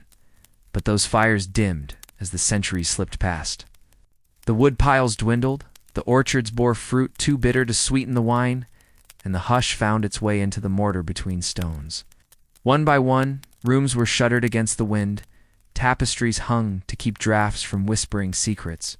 Through door hinges and bed curtains, the hush crept lower, down into this hearth, where warmth once waited but no longer comes. On a rough stool before the grate, an old steward sits each dusk, the keys to every door in the house strung on cord at his belt. He stirs a handful of ash with the poker, watching gray flakes drift up the chimney, only to fall back down like black snow. He remembers the last time the hearth truly burned, a wedding feast long before his bones ached with every step. A night when laughter filled the great hall overhead and boots thudded across the rushes. Even then, he remembers the hush lingered at the edge of the flames, waiting its turn. He lifts a hand to the hearthstone's face, a slab of granite smoothed by centuries of soot, carved faintly with vines and beasts like those that twist through the gallery beams. Beneath his palm, the stone feels colder than any winter wind, as if it draws heat from his skin just to feed the hush that gathers behind its dark mouth. He knows the hush holds secrets here, vows whispered too close to the fire, bargains struck in low voices when all the house slept above, cradle names sung to dying embers that glowed only long enough to take them. Sometimes a maid slips down. To him, shawl pulled tight against the draft, her apron pockets filled with bits of kindling she knows won't catch. She stands at the threshold, eyes downcast, listening to the hush curl up from the grate. She thinks of all the footsteps that passed this hearth once, fathers with boots caked in orchard mud, mothers whose skirts brushed the stone as they leaned in to warm their hands, children who pressed cold fingers to the flames and felt them bite back. None come now. Only the hush remains to warm itself on their absence. When the steward stands at last, knees cracking like old branches, he lets the poker rest against the grate. He does not cover the coals. There are none left to bank. The hush feeds on. The memory instead, each fleck of ash a ghost of the logs that once held the orchard's warmth inside their rings. He carries the lantern back up the servant's stair, its faint glow leaving the hearthstone behind in darkness that breathes like something alive above him. The orchard rattles in the wind, branches tapping the shutters of rooms that have not felt. A true fire in generations. Da-da-da. The hush drifts through the flues, curling through the empty chimneys, settling in the cradle's blankets and the folds of bridal sheets that smell faintly of rose oil gone stale. It weaves itself into the stones behind portraits whose painted eyes know every name the fire failed to warm. And so the hearth stays cold, its cavernous mouth black with secrets. It keeps better than any locked door or velvet-draped chamber. Acta. Hush gathers there when the wind howls loud enough to wake the sleeping orchard roots. It waits for a flame that will never come again, feeding on the soft echo of logs that will never be split, on laughter that will never rise through these stones again. Let your own breath cool and slow, like ash, drifting in a great long groan. Cold. Scene 21 waits beyond the orchard wall, where the last branch of this line bends beneath snow, a final hush that breaks the tree in winter's quietest hour. Rest here, where the hearthstone keeps its silence and the hush settles deep in your dream. Sleep beyond the hearthstone's hush, where cold embers breathe out their last warmth to stone that remembers more than any living tongue. The hush drifts outward, slipping beneath heavy doors and across frost-hardened ground to the orchard's farthest edge. Here the old trees lean together like mourners, their limbs tangled above a last branch that should have bloomed but broke instead.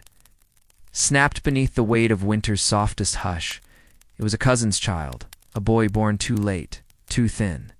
His breath no stronger than the wind that curls through empty corridors. He lay swaddled in a cradle beneath the orchard's watchful boughs, the same cradle that had held sisters and brothers, cousins and half-brothers, all bound to the hush, by veins silver as frost. His mother rocked him when the orchard still wore its autumn coat, leaves drifting down like prayers no priest would ever name aloud. When winter came, it came soft, a hush of snow that covered the branches before they could shake themselves. Clean. The orchard bent beneath its hush, boughs heavy with secrets pressed close by the cold. In the small cottage at the orchard's edge, the child's breath fluttered like a candle wick in a draught. The nursemaid hummed the same lullaby she had sung for every fragile heir whose cradle stood in that same corner. The same hush wrapping around each heartbeat until it fell still enough to carry back to the roots outside. The wind rattled the orchard gate, iron latch creaking with the hush that asked no permission. The mother stood at the window, forehead pressed to cold glass, eyes drifting between the cradle and the orchard that had grown her child's bloodline too tightly for the branches to hold. She could see the trees bowing under snow, each limb and arm cradling the hush that had come for them all, in time. On the night the hush slipped in for good, the candle flickered once, then settled into darkness. The nursemaid lifted the child against her breast, felt his breath catch just once more, a question left unanswered in the hush between beats, laid him back in the cradle lined with quilts, too heavy for such a small shape, her hand resting on his chest, as if warmth might linger there longer than the orchard's hush would allow.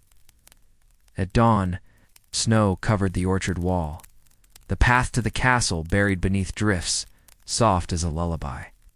The nursemaid sat by the cradle, her lips moving, in prayer that never rose above the hush. The mother's breath clouded the windowpane, her reflection pale as the orchard's frost, her eyes searching branches that would never bear fruit again with the same blood. When the cradle was carried out, the hush clung to its wicker sides, drifting up into the orchard boughs, settling into the hollows where the roots drink every secret given back to the soil. The final branch, so slight, so delicate, snapped in the hush of that winter's hush, and the orchard felt lighter for the first time in generations, the roots shivering under snow that promised no more names for the cradle song to claim. Inside the castle, the hush moved through empty nurseries and cold hearthstones, down bridal chambers where silk sheets rustled like dry leaves. The portraits in the gallery seemed to sigh against the walls, paint cracking at the edges as if the hush was loosening its grip, just enough to let old faces rest. No scribe dipped his quill to record the boy's name. There was nothing left to bind. No cousin waited to wed another cousin. No child grew strong enough to lift the hush and run barefoot through the orchard gate. The last branch lies buried beneath the oldest apple tree, where roots curl around a cradle song never finished. The orchard sighs under the snow, each bough shedding its hush in slow drifts that melt come spring. Beneath the frost, the hush settles deep in the roots, a promise that no more branches will bend. No more cradles will rock just once before. Falling still, let your own breath settle like snow on the orchard wall, soft and slow, a hush that holds no more names. Scene 22 waits inside the portrait gallery, where faces painted in oil and varnish drift into sleep at last there. Eyes closing to the hush they kept too long. Rest here, where the orchard sighs under snow, and the hush softens every route. Sleep.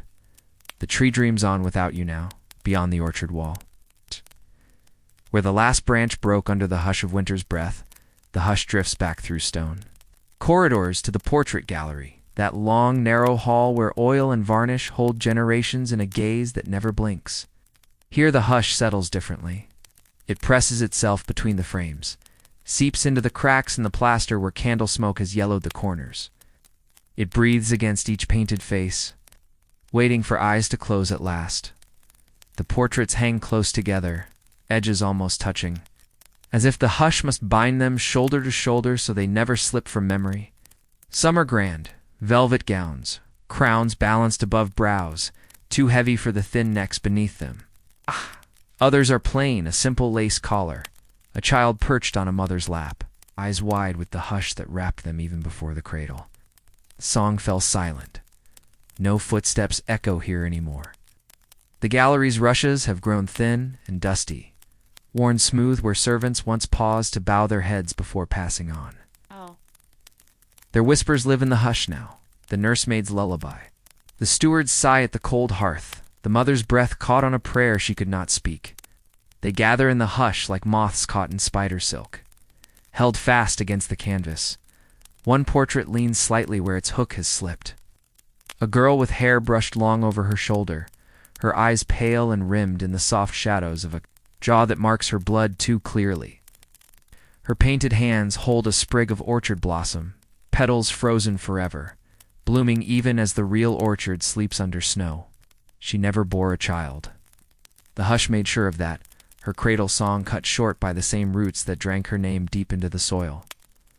Farther down, young man's face turns just enough that his painted gaze follows the hush drifting along the corridor. He wears the same jaw, the same drooping eyes, the same soft mouth that never learned how to smile for more than a moment. A marriage contract signed in the hush of candlelight binds him to a cousin whose portrait hangs just opposite her eyes. Lowered, hands folded against her silk skirts, like petals pressed between pages of a book left open too long. Sometimes the hush flickers the candle flames that stand in iron, brackets along the walls. Their light dances on cracked varnish, catching the ghost of a smile where none was ever painted. A passing draft rattles a window latch. For an instant, the hush seems to hum. A cradle song for portraits who have nothing left to cradle but the silence that holds their names in place. At the far end of the gallery, a single chair sits empty, its cushion faded by sunlight that rarely finds its way here. A dowager once sat there, each dusk, her shawl drawn tight as she spoke to the painted faces. She named them all, her voice a hush within a hush, brothers. Cousins, daughters never grown, sons who never took the orchards, soil beneath their nails. She spoke until her own voice failed, her breath folding into the hush that pressed. Her name into the gallery walls alongside theirs. Now the chair gathers dust. The hush piled in its shallow seat like snow on the orchard boughs. No one lingers to name the faces anymore. The portraits sigh against the plaster, paint softening. At the edges where the hush has worn it thin, some say if you stand long enough, you can see their eyes close. Lids drifting shut like petals at dusk when the orchard wind curls around the old stone. Outside, the orchard holds its breath beneath thawing snow. Roots shift softly in the hush, no longer tangled in branches that bear the same jaw, the same sorrow. The hush here in the gallery lets go a little more each night, easing its grip on canvas and varnish, on frames carved with crests no child will bear again. The portraits sleep now, their stories folded into the hush like letters hidden in a dowager's coffer unopened. It's unread, left behind when the orchard's last lullaby slipped beneath the roots. Let your own eyes drift shut with theirs, lids. Soft as orchard petals falling on snow. Scene 23 waits at the end of this hush, where the dream itself fades beyond the drapes. A final hush that lets the castle sleep as the orchard roots curl deeper into soil untouched by any new cradle song. Rest here, among painted faces grown soft with sleep. The hush holds you. Let the gallery close its eyes now. Sleep. Beyond the hush of varnished eyes drifting into sleep. Past the portraits softening beneath candlelight to faint to hold them. Open, the hush slips down one last corridor, narrow as a sigh and lined with drapes so heavy they swallow every echo. Here at the farthest edge of the stone house, the hush breathes out its final thread, unspooling into a dream that fades where the orchard roots have nothing left to bind. The room is small, chamber the size of a cradle turned on its side. Its walls paneled in dark wood that smells of cedar and old beeswax. One window, high and round, lets in the orchard's dusk. The glass so clouded by frost that the trees beyond are only shadows trembling against the last light.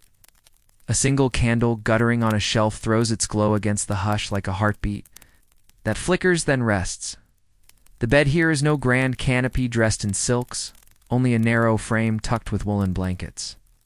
The shape beneath them still and quiet as snow drifting down a bare branch. No mother watches at the bedside, no nursemaid hums a cradle song. Only the hush keeps watch now, pressed into every fold of linen. Every shallow rise and fall of breath so soft it might slip unnoticed into the orchard's roots. Once, a child lay here, a branch meant to bloom when the orchard was ready to give itself new fruit. But the hush grew thick around the child's bones, weaving the same silver threads through blood too thin to hold warmth. Outside. The orchard reached its boughs toward the window, petals tapping the glass in springtime as if begging to be let in. But the child's breath stayed small, fluttering against the hush like a candle that could not stay lit. Tonight, that hush curls soft around the last dream, drifts across the pillow, slips through the small open space where a name was. Once spoken, and then buried in the hush of locked doors and cold hearthstones. In the orchard beyond, the roots sigh as they settle deeper. Nothing left to hold. No cradle waiting. No lullaby to hush awake the silence beneath their reach. A blanket slips lower on the narrow bed, the hush pulling it like a mother's hand, smoothing hair from a fevered brow. In that touch lives every nursemaid's hum, every mother's breath, every vow sealed behind tapestries and stone walls that kept the hush alive far longer than the orchard could bear. But even the hush must sleep someday. Even the hush grows tired of its own weight, pressed into cradle songs that never reach the lips of those meant to sing them. The candle trembles on its wick, a final shiver before its flame bends low into itself. Shadows on the wood paneling soften, drifting back into grain, and not as if the walls exhale their secrets all at once. The orchard wind rattles the latch just once more, a sound so small it might be mistaken for the last. Branch tapping the window to say it has nothing left to give. Somewhere down the corridor, the portraits close their painted eyes. The cold hearthstone hums low, its hush curling in the ashes where no fire will burn again. The cradle in the nursery stands empty, its rockers still. The locked garden gate sighs against its hinges as ivy crawls higher, covering iron with new green that will bear no fruit. The hush drapes itself across the narrow bed like a final blanket, warm as any lullaby, soft as orchard petals caught on a spring wind. The last breath in the hush slips out between pale lips, drifting into the dream that waits just beyond the drapes. No name follows it. No name needs to. The hush has carried them all, and now the hush dreams too. Roots loosened, branches eased of their burden, the orchard wide and open beneath a sky that keeps no secrets. The walls remember, but softly. The portraits sleep, the cradle stays. Still, the hush holds every story safe in soil that will bloom wild come spring, unbound, unnamed, unspoken. Let your breath fade there too, where the hush grows softer than sleep. Rest among the orchard roots that do not cling. Let the last cradle song drift into the dream that asks nothing of you. The hush has done its work. The hush can sleep now. And so can you. Sleep.